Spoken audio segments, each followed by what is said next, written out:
Bihar police में 42,000 की vacancy आ सकती है, ये संकेत दिए हैं मुख्यमंत्री नीतीश कुमार ने। बिहार में 1 लाख की आबादी पर 170 पुलिसकर्मी की जरूरत है, पर अभी 115 ही पुलिसकर्मी अभी तैनात हैं।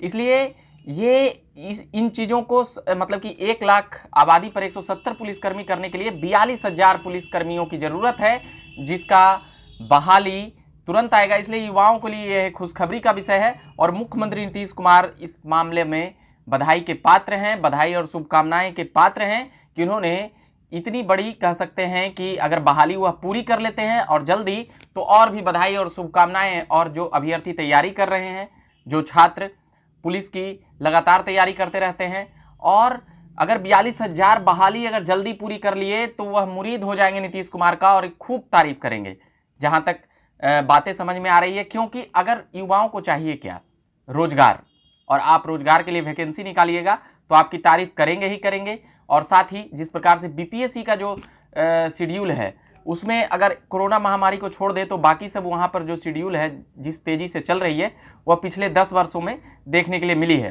तो उसके लिए सरकार को तारीफ करना होगा, क्योंकि पहले बीपीएससी का कह सकते हैं कि जिस प्रकार से साल दर साल नहीं होता था, 7-8 बीपीएससी लटक गया था, कहे 1 दशक का बीपीएससी का वैकेंसी जमा हो गया था। मगर उसके बाद जिस तेज़ी से वर्तमान सरकार ने काम करने का, बीपीएससी की वैकेंसी को पूरा करने का जो प्रयास किया, हाँ एक अलग बात है कि कई वर्षों में सीटों की जो संख्या है उसमें कमी देखी गई है।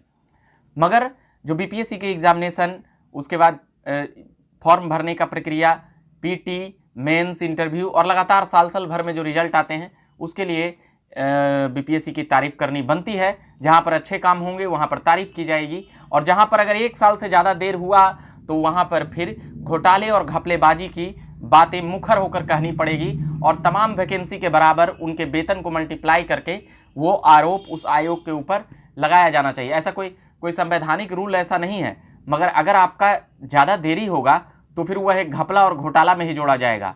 क्योंकि न्याय देरी से होना भी अन्याय है। तो आप बहाली पूरी न करके अभ्यर्थियों के ऊपर अन्याय कर रहे हैं, तो फिर आप भी घपलेबाजी और घोटाले कर रहे हैं। और वेतन घोटाला जो मैं एसटीटी और बीएसएससी में जुड़वाया, वह वेतन घोटाला का विषय था। मगर अभी 42,000 सिपाही भर्ती की बात नीतीश कुमार ने संकेत दिए हैं, तो ये बातें तय है कि ये बहाली आएगी, और आप तैयार रहें, जल्द ही आएगी।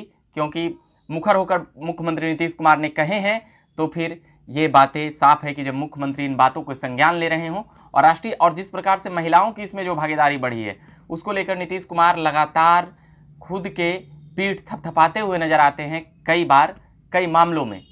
तो अभी भी यही समझा जा सकता है कि 1/3 तो सीट है ही महिलाओं के लिए, 1/3 से ज़्यादा सीट आरक्षित है महिलाओं के लिए, 35%। तो अब महिलाओं की संख्या यहाँ पर अब बिहार में कह सकते हैं कि 1/4 हो गई है अभी। तो उस रेशियो को पूरी करने के लिए अगर इन 42,000 में अगर महिलाएं अगर कहें तो उसमें अगर 33% निकाला जाएगा तो 15,000 से ऊपर संख्या है, चल 35% उसमें बहाली की प्रक्रियाओं में उसकी आरक्षित सीटें हैं, तो फिर 15,000 से ज़्यादा की संख्या चली जाएगी 42,000 में। तो ये बातें तय है कि जिस प्रकार से नीतीश कुमार ने महिलाओं को जो प्रोत्साहन राशि कई चीज़ों में, फिर साइकिल राशि, पोशाक, ये योजनाएं निकाल कर जो काम किए हैं, उसमें भी बधाई के पात्र हैं। मगर ये 42,000 भर्ती की तो बात कर ही रहे नीतीश कुमार, मगर भर्ती में तेज़ी लाने की भी बात कर रहे हैं। इसलिए उन्हें भी अब ये मामला समझ में आ गया है। लगातार आंदोलन प्रदर्शन जो छात्रों और अभ्यर्थियों का जो होते रहता है, उनकी कानों तक भी ये गूंज गई है। तो यहाँ पर नीतीश कुमार की तारीफ बनती है, इसीलिए मुख्यमंत्री की तारीफ यहाँ पर करनी होगी। और जहाँ पर कमी नज़र आएगी वहाँ पर लगातार मुखर होकर झकास भारत से मैं रविकांत, वहाँ पर मैं पोल खोल करते रहूँगा और भी आऊँगा। अभी फ़िलहाल आया था मैं सिपाही भर्ती को लेकर बतलाने के लिए कि अभ्यर्थी यहाँ पर खुश हो सकते हैं, खुशियाँ मना सकते हैं, आप तैयारी में जुट जा सकते हैं। बहुत बड़ी बहाली कही जा सकती है सिपाही भर्ती की, 42,000 सीटों के लिए आ रही है। तो अभी के लिए मैं इतना ही कहूँगा। चैनल को देख रहे होंगे तो सब्सक्राइब कीजिएगा, और फेसबुक पेज देख रहे होंगे तो लाइक कीजिएगा। ट्विटर और इंस्टाग्राम पर भी खबरें हैं।